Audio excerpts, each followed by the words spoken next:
Continuing with the vein that we had done in the last week, we are going to take up various kinds of problems and illustrate the concepts to those problems. So the next thing that we are going to discuss within energy methods is something called the fictitious load method. Now, what is that? So, please remove from your mind any link that you may have formed with the fictitious method that you learned in class 12, class 11 and 12, the pseudo load or the pseudo force method in non-inertial frame. It has nothing to do with that. Okay. So, suppose we have a cantilever beam like this,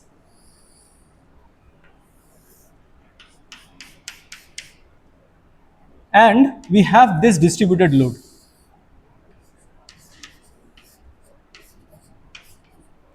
This is W, unit is Newton per meter. The question is that what is the deflection at this tip? What is the deflection at this tip? The problem here is that again we are applying Castiglione's theorem on deflections.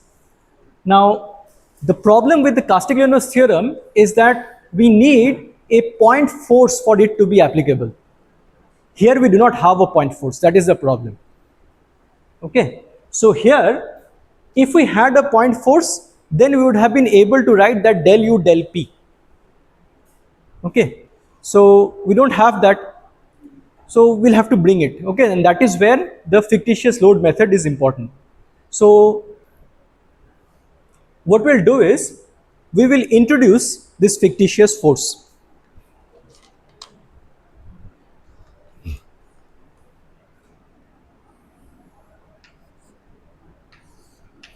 This Q.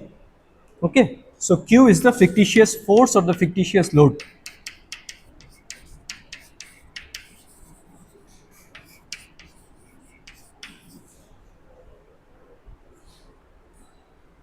So the delta as before will be del u del p, del u del q.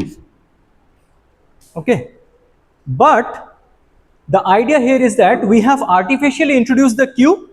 So later on, after completing all the calculations, we'll set q equal to 0.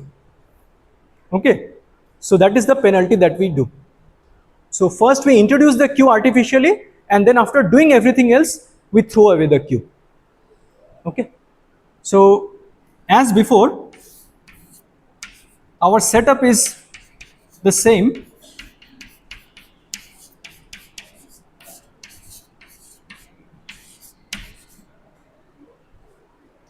Okay, this follows from whatever we have been discussing in the last class.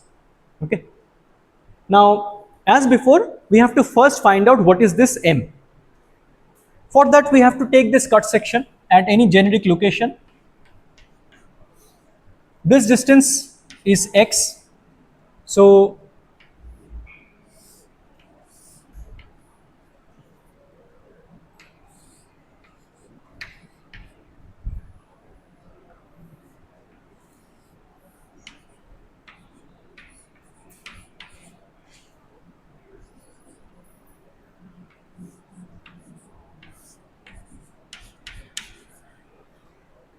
we are not interested in the V, we are interested in the M, and that's what we are going to find out.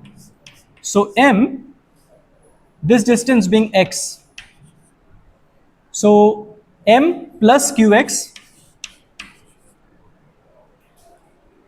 and then plus wx into x by 2. That should be equal to 0.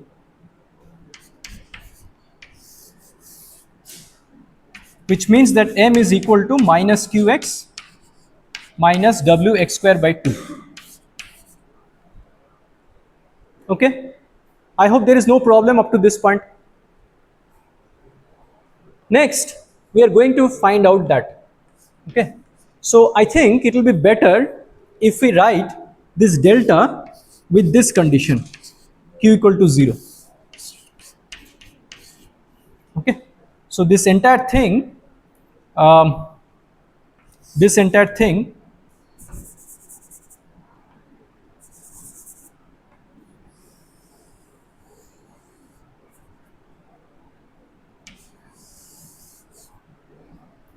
this is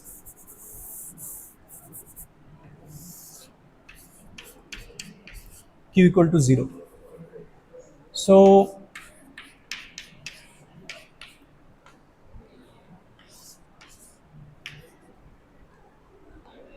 we are going to write this directly, this minus Qx minus x square by 2 divided by EI. Now del m del q is what?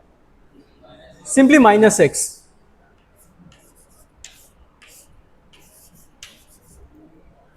Now see, this entire thing has to be evaluated at q equal to 0. Okay, so you don't have to do the entire multiplication, do the entire integration, all these things. Instead, at this point only, you can just set q equal to 0. Okay.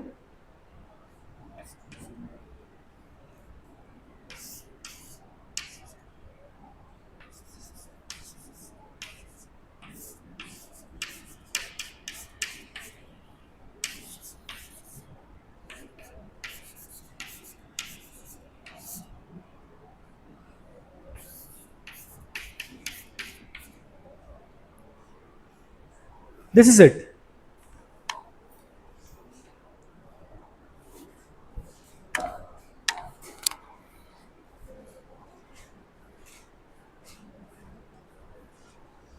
Now, one of you during the mid-semester examination, they had tried to do that question number 4A using this Castigliono's method, even though I had not taught it.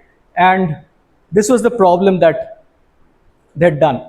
So there was this kind of a load distribution in question number 4A. There was no point load. And what they did was this del U del W they did. Okay, so this is a major mistake. Many of your seniors have also done this same kind of thing. Okay, so please be please be careful against such a mistake. Okay, it is, you cannot, just because it is like a load, you cannot just arbitrarily put W here. Okay, W has the unit of Newton per meter. It has to be necessarily a point load. Okay, and please don't get ideas like this, that this W is here, I will take the equivalent something here.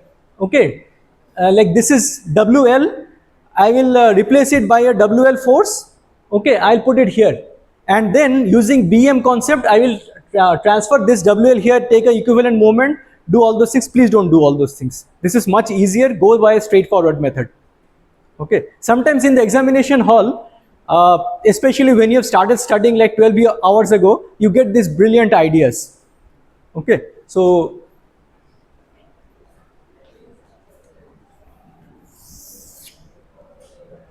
let us take another instance of this fictitious load illustration.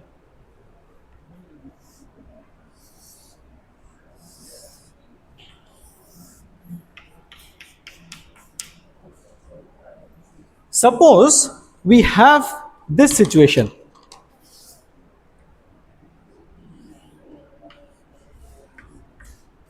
Okay, suppose we have this situation, very simple. We know the answer for this. Okay, this is PL cube by 3 EI, which is the answer to the deflection at this point. But suppose we ask that no, we don't want the deflection at that point, we want the deflection at some other point. So let's say that the question is asking that you find out the deflection here.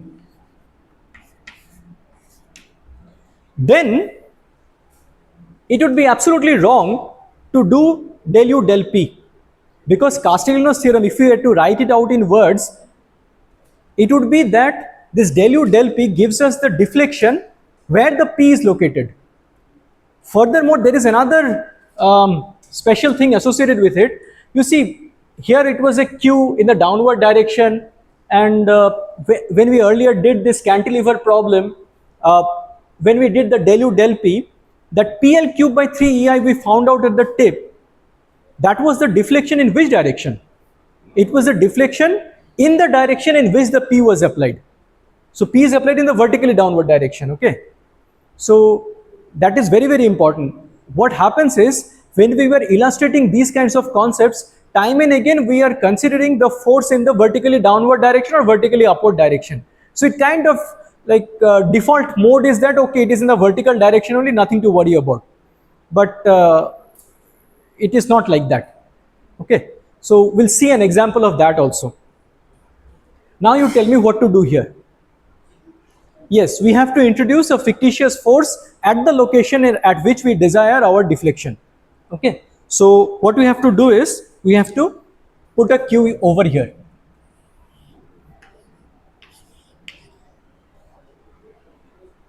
Okay, we are not going to do the explicit details of this problem, but I'm just stating it. So how are you going to proceed?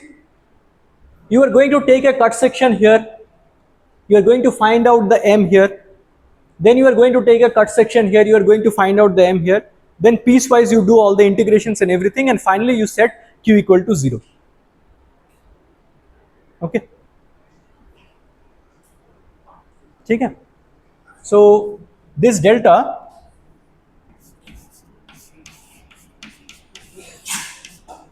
so let's say that this distance, let's say this distance is A. So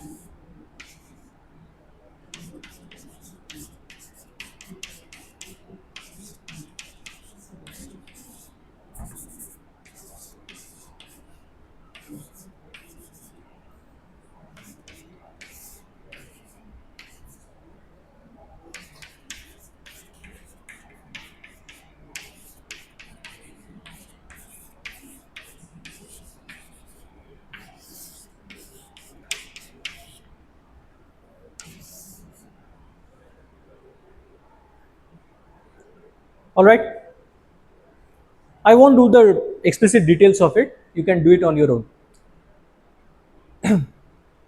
Now you tell me something.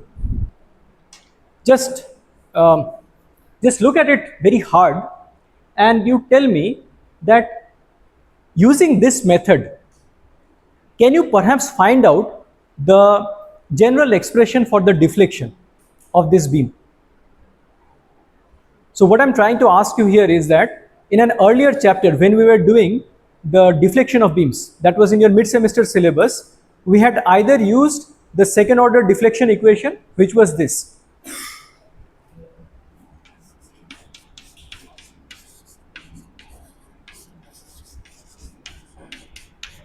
Either this or its fourth order equivalent.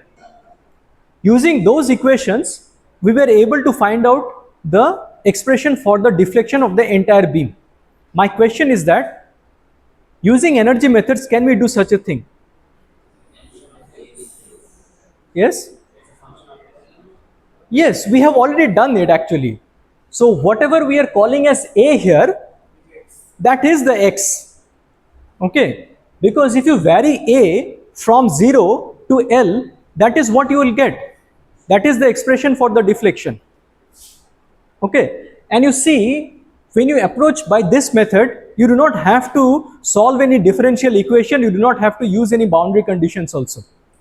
Now your question would be, if such a thing exists, why we are doing that chapter?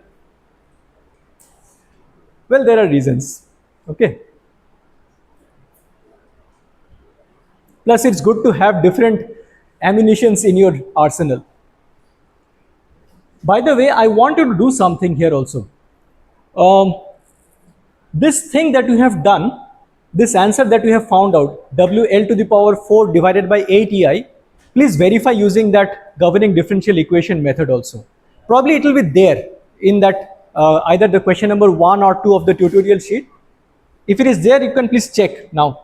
If you have the tutorial sheet of the deflection of beams chapter, you can check for yourself now. I think it was tutorial sheet number, I don't know, 5 or 6. 5, I think. Or you can open your course website. Please check.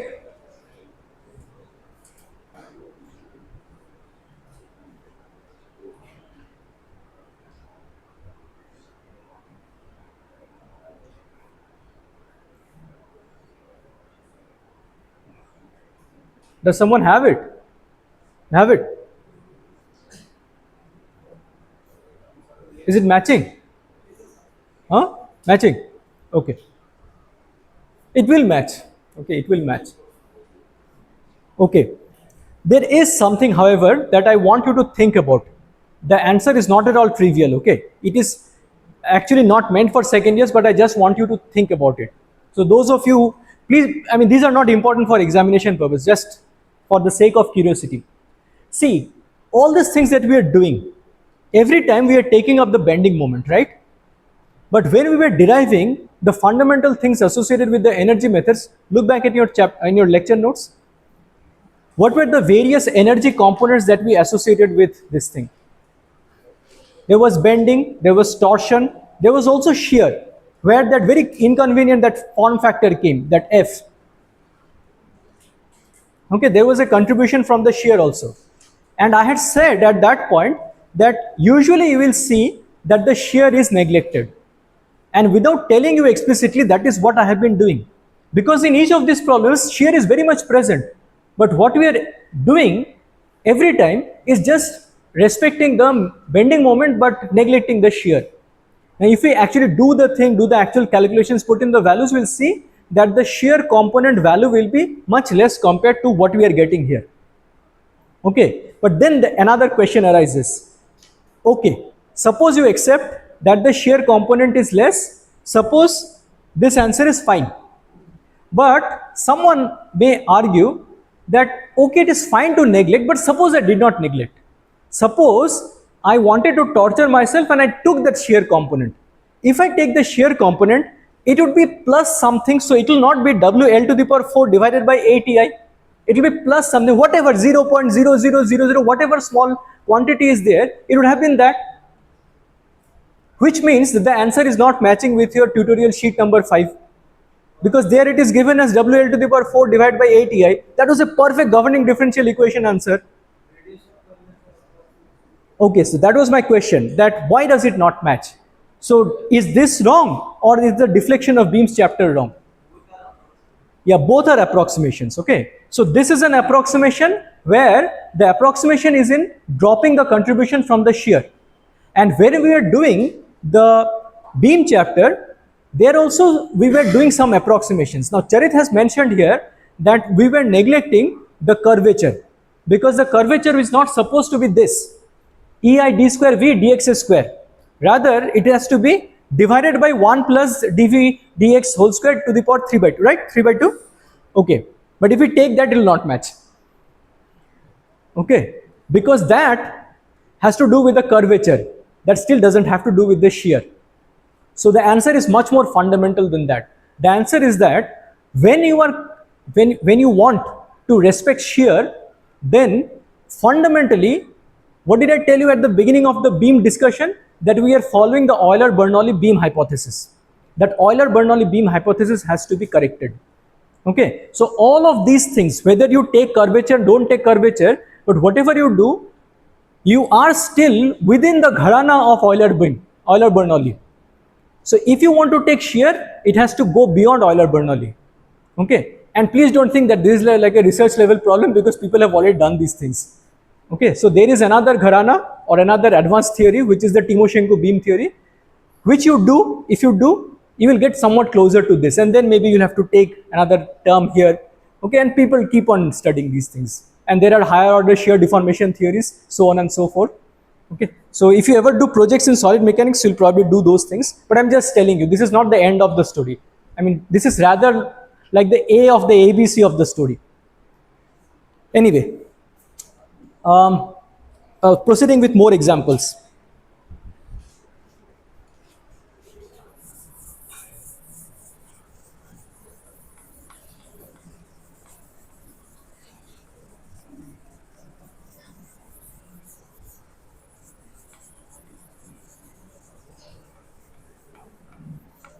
Suppose I consider another cantilever beam.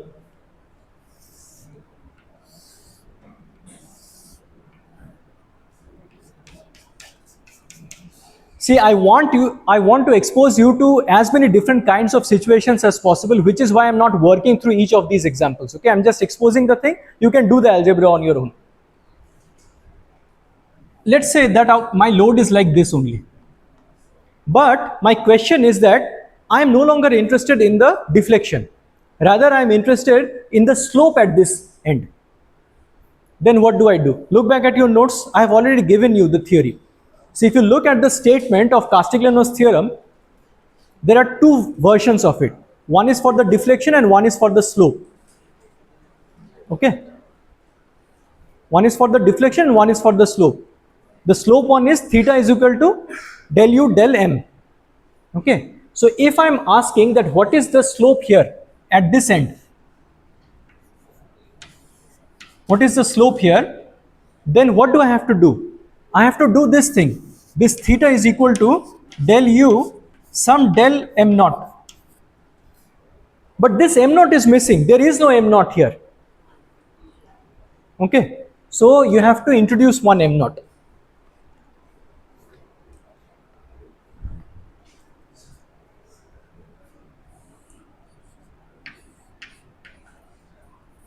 This cube, sorry, this m naught. This m naught is the fictitious. Okay, this is fictitious.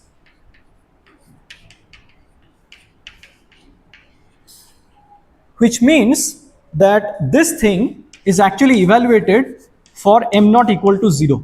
This is also at m naught equal to 0. Now, what do you think is going to happen to the answer over here? This theta is the slope, right? Okay. Now, deliberately, I have taken the m naught in a very ignorant kind of fashion. Because, you see, this theta is supposed to what? It is supposed to slope down. Because this is downward force. This is the actual load, in response to which this is sloping downward. But here, I have taken the m naught in this anti-clockwise fashion. Now, if this m naught was real, then the slope would have been upward. Okay, the slope would have been upward. So here when you do it, you will see that the sign comes out opposite. Okay. So you have to be careful about those things. Next, suppose a variant of this problem only. Suppose instead of here, I have my load somewhere here.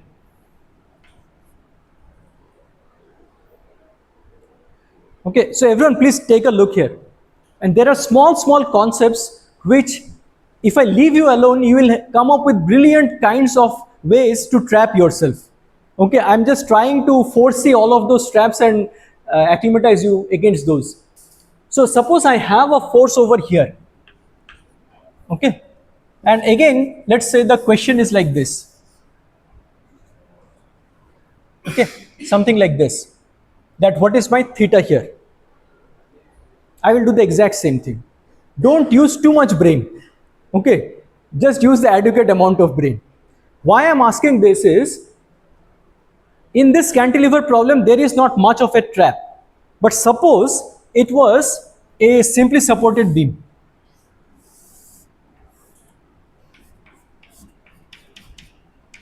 Suppose it was a simply supported beam. And suppose you have a load somewhere here. And the question is that you find out the slope over here. Now, because we have discussed this thing as a preamble, you will say that what is the big deal? I will just introduce one m naught here and I will do a del u del m naught. Absolutely correct. No problem. This is what I refer to as putting adequate amount of brain. But if you put too much brain, this is what you are going to do. Okay. P is here. You have become masters at finding out the expressions of bending moment. You will find out the expression of the bending moment here. Call that one as m naught and then do a del u del m naught here. And then ultimately some weird thing will come. Okay. So please don't do all those things. Okay. Whatever is the technique, just follow it. Okay. Like good boys and girls, answer will come. Other things are coming, more surprising things are coming. Just wait.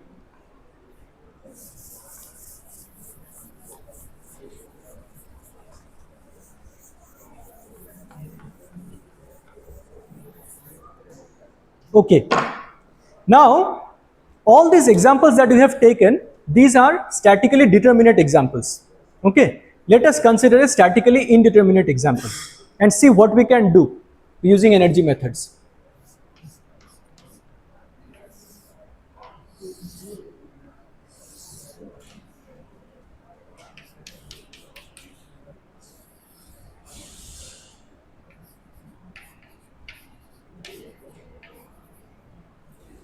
This is statically determinate or indeterminate? This is statically determinate. Okay, it is statically determinate because the reaction forces which are exerted by the wall on the cantilever beam can be completely found out using the methods of statics. Okay, sigma fx equal to 0, sigma fy equal to 0, and sigma m chosen about a suitable axis equal to 0 will give you the answers. However, if I give an extra support over here, now it becomes statically indeterminate. Okay, because now you are going to have one reaction force over here, one bending moment reaction over here, and one vertical reaction support from this roller on the beam. These three things cannot be found out. Okay, the number of equations that we have from static equilibrium, those are not going to be sufficient. Now, within the context of energy methods also, this has a place. What we are going to ask you is that, what is the value of the reaction force exerted by the roller on the beam? Just this. And maybe for the sake of examination, we may ask you that using Castiglione's theorem, find this out. Okay, by the way, a small note, if in the examination you see such a statement that using Castiglione's theorem find this or find that, please use Castiglione's theorem only to do that. It should not be the case that you have by now become the masters of tutorial sheet 5. Okay, beam is there in front of your eyes and immediately second order or fourth order governing differential equation comes floating in front of your eyes. So irrespective of whether Castiglione is written or not, you apply what you know. This is not a competitive examination. We are testing you for your knowledge. So whatever is written, you answer that only. Okay, if Castiglione's theorem application is asked, you use Castiglione's theorem and find the answer. Even if you find out the answer correctly, like everything is correct in response to such a question where you have used the method of deflection of beams, we will not give you marks. Okay, this is not a competitive examination. Okay, so please follow whatever has been asked. Okay, coming back to this question is that what is the, let's say this is A and this is B, what is the reaction force at B?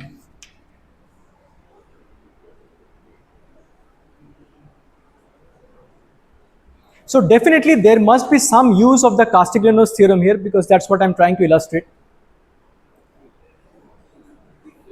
You think there is no special prize for speed right now?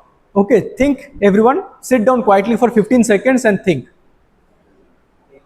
What are you supposed to do? Del U del RB equal to 0. Very good. Very good. Okay, so this is the correct answer. That the question here is that we have to find out RB. Now we do not know RB, but Castiglione's theorem tells us that if you do del U del RB, then it will give you the deflection at the point B. But the deflection at the point B we do know. Given the physical situation, we do know the value of the deflection at the point B. And what is that? That is equal to 0. So it is the other way around. Okay, it is the deflection which we know, and utilizing that information we are going to find out this unknown RB. Okay, so since this is a new kind of thing, let us do this problem. Okay, so let us draw the free body diagram. And by the way, please draw the free body diagram. Okay, I am strict about this. Professor Anirban Dasgupta is extremely strict about this.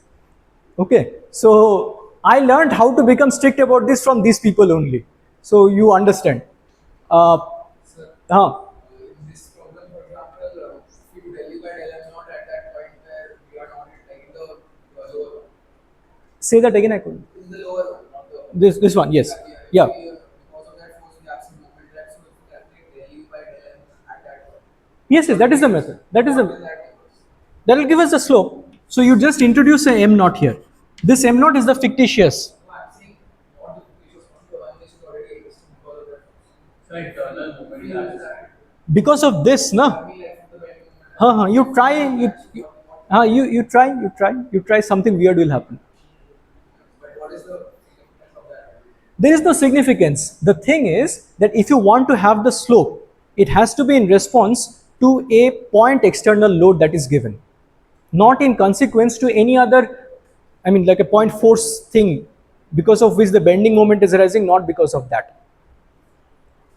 Okay, because if that were the case, then suppose we go back to this problem,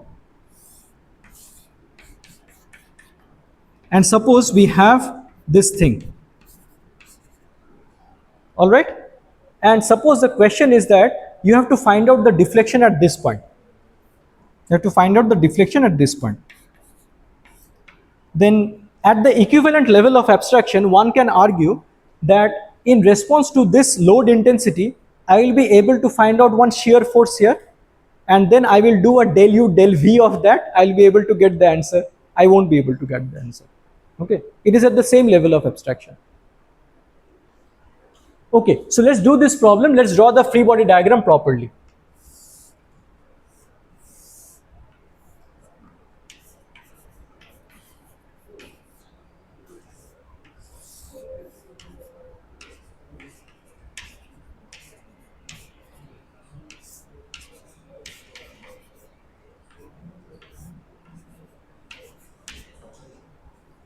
This is the entire free body diagram. So here the unknowns are this m dash, this v dash, and this rb. But we don't require all these complexities. Okay, we just want to have a generic expression of the bending moment which will be present at any generic location. So what we'll do is we'll take a cut section. The good news here is that no x has been imposed on us. So we choose a convenient x. Okay, so we'll choose our x pointing leftward from this end. So the free body diagram of that part becomes like this. I strongly suggest that you follow this systematic procedure.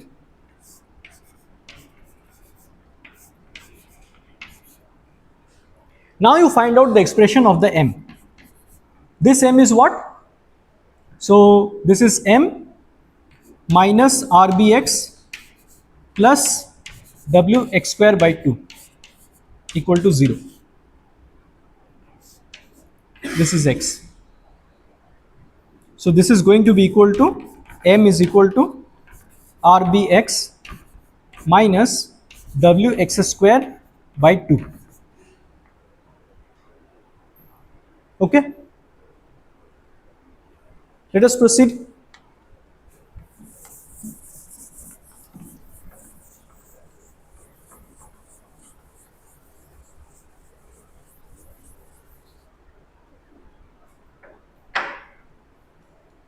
So delta b, that is going to be equal to 0 to L m by EI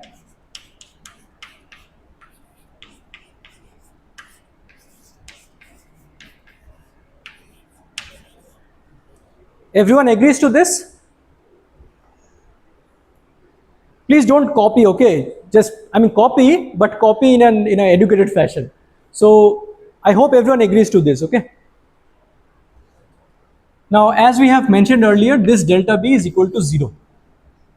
On the right hand side, if we proceed with the algebra, the m is rbx minus wx square by 2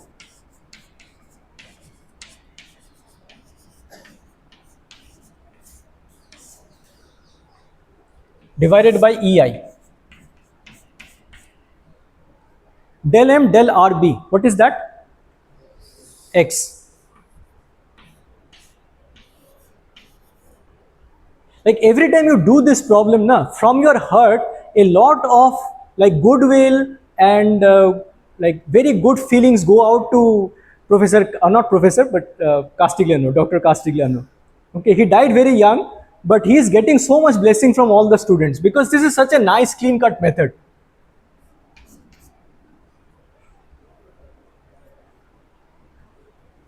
Now, please be very careful when you're doing these problems. Here, RB is a real force. It is not a fictitious force. Okay. So sometimes in the hurry of doing these things, sometimes you may think, okay, RB equal to 0. But if RB equal to 0, then everything is gone. Um, so this is RB x square divided by EI minus W x cube by twice EI.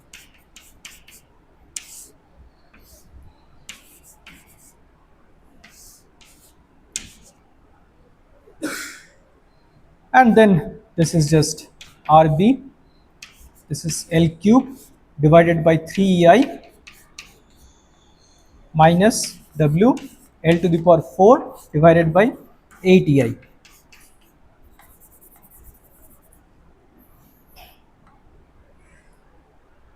So on the left hand side you have 0, on the right hand side you have just one term containing the RB. So overall this will come out to be what? So RB will be equal to WL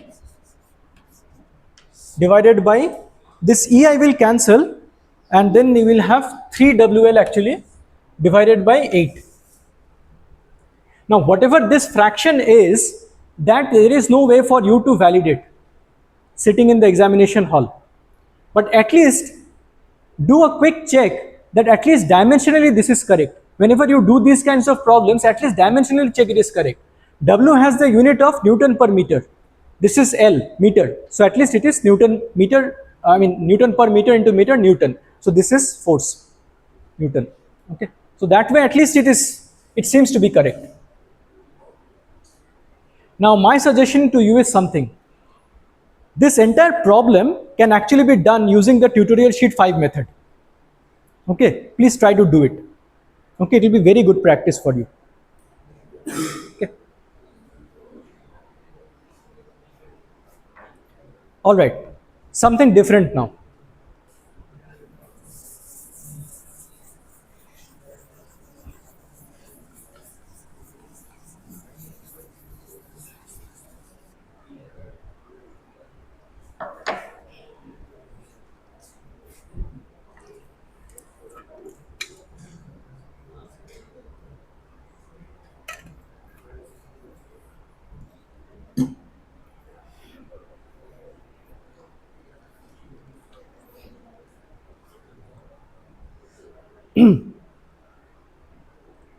Let us consider a problem involving a curved beam. Okay, a curved beam.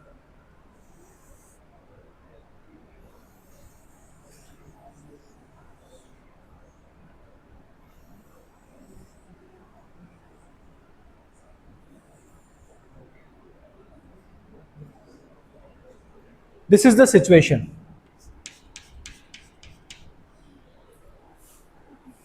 Okay. The load is here.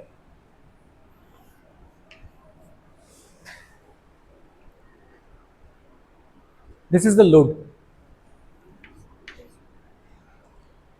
The question is that, well, we can have multiple questions here. Let's say that first question we want to tackle is, what is the deflection over here? Now, when I say deflection for these kinds of problems, be very, very careful, especially for these curved beams.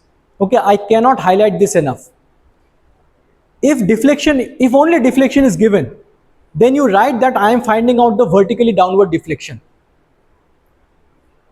Okay, or at least read the question twice, thrice. Because here you can have a vertically downward deflection, you can have a horizontal deflection also. Okay. So let us say that we want to find out this over here, this vertical deflection. What is this? So how are you going to do? Well, the method is the same. This delta V, this is going to be equal to del U del P.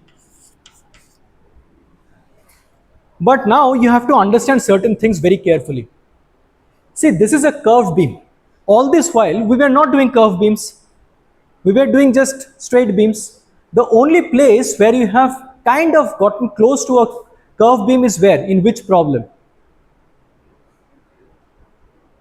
There was a special problem in one of the tutorial sheets.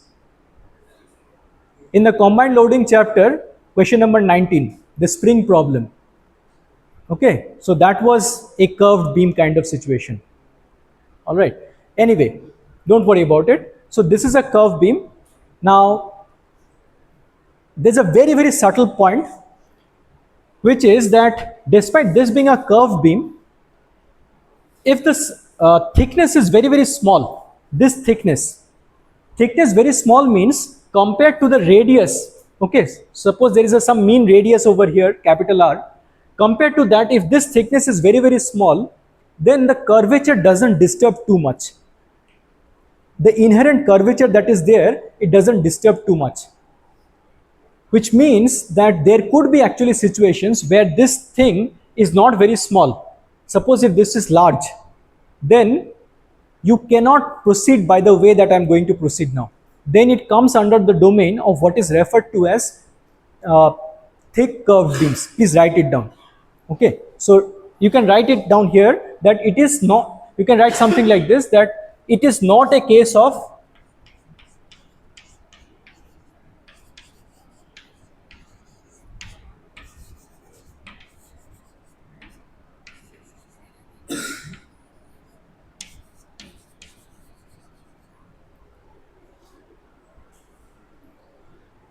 so if you have thick curved beams, you have to take a completely different kind of uh, approach. It's called the Winkler-Bach formula or things like that. And energy methods also different techniques. Now, because we are not going into the discussion of thick curved beams, if in the examination or in the test, which I don't know is going to happen or not, if you see a picture where the picture looks as if it is a thick curved beam, please don't fall into any kind of, wrong notion. Okay, it is still not a case of thick curved beam. Okay, so whatever method we are following here, please follow that only. Don't do anything weird. Now, this del u del p, when we usually write, so see here, what have I done here?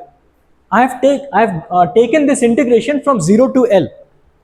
Okay, what is 0 to L over here? 0 to L will be this entire arc. Okay, this entire semicircle, that will be the 0 to L. If this radius is given, how much is that? Pi r. Okay, pi r. So we have to be careful of that. Okay, so what does the challenge actually boil down to here? The challenge actually boils down to finding out the correct expression of the bending moment. Okay, if you can find out the correct expression of the bending moment, your job is basically done. Then it's just a question of doing the integration correctly, and integration is also not that challenging. Okay, relatively simple integration. So that's what we have to do. So let us draw the free body diagram. What we'll do is we'll take the cut section over here. Okay, we'll take the cut section over here. Let us continue a little bit past 4 o'clock. At least let us finish up this delta V. So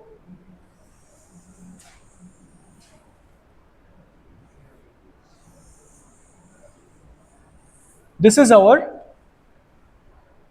picture for the free body diagram.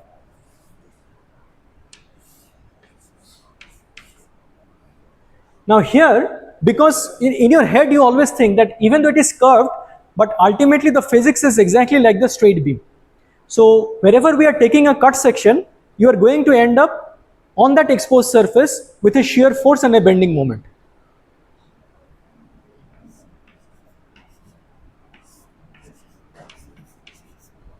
It is this bending moment which will actually feed into this thing. Okay. So our job basically boils down to finding out the expression of this bending moment. That's it. Okay, that's it. So let's do that quickly. It's not difficult, you just have to change your way of thinking a little bit.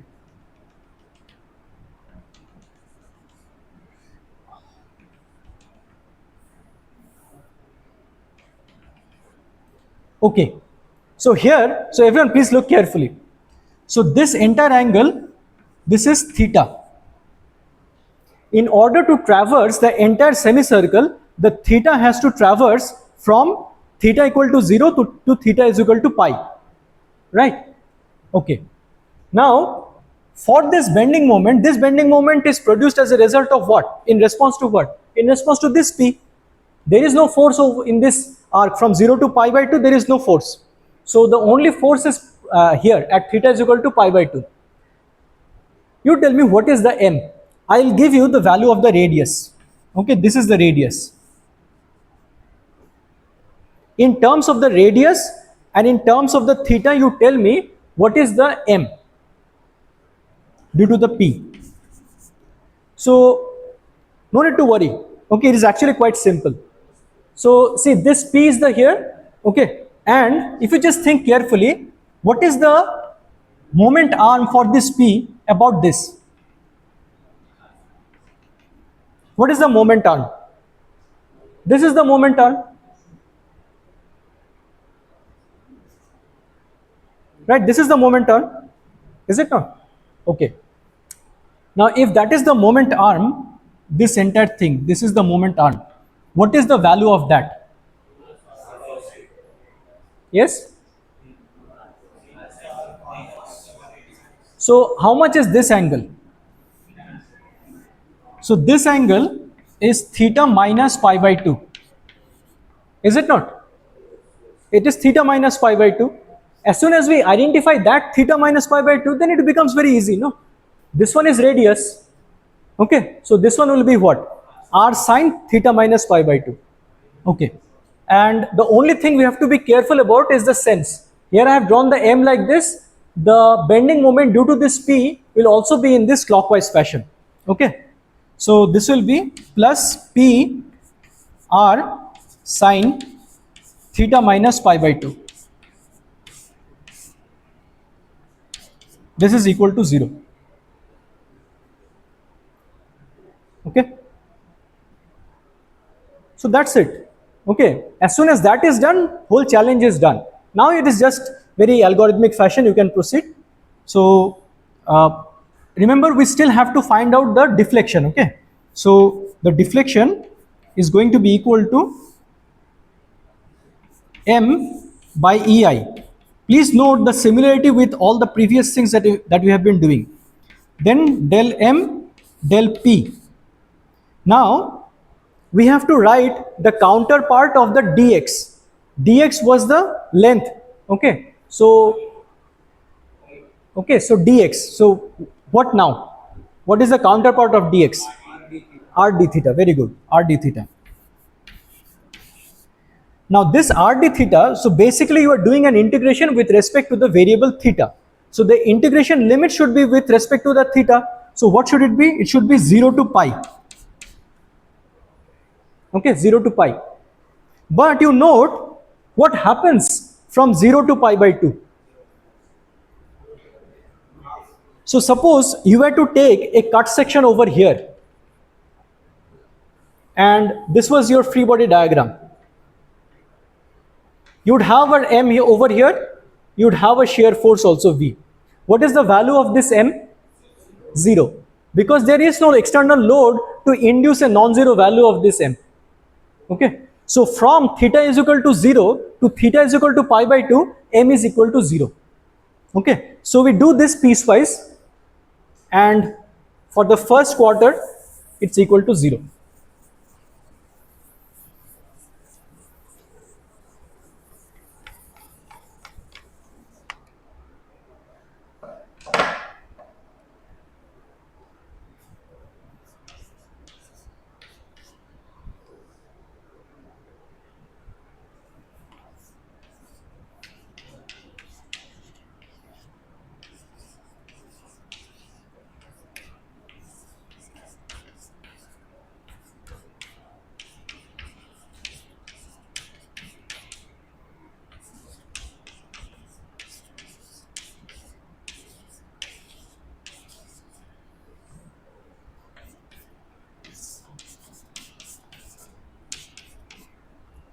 M is what?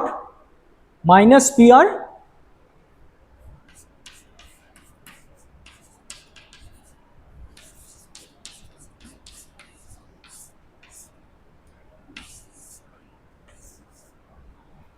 del M del P. What is that? Del M del P is what? Minus R sine theta minus pi by 2.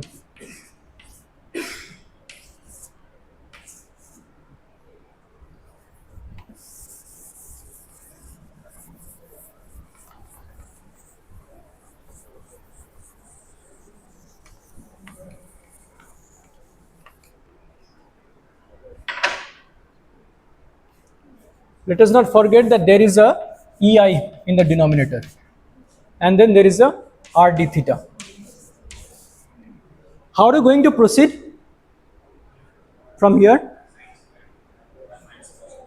So first of all, what one thing you can do is sine theta minus pi by 2 will be minus of sine pi minus pi by 2 minus theta, and that will be equal to cos theta. Here also same thing, cos theta.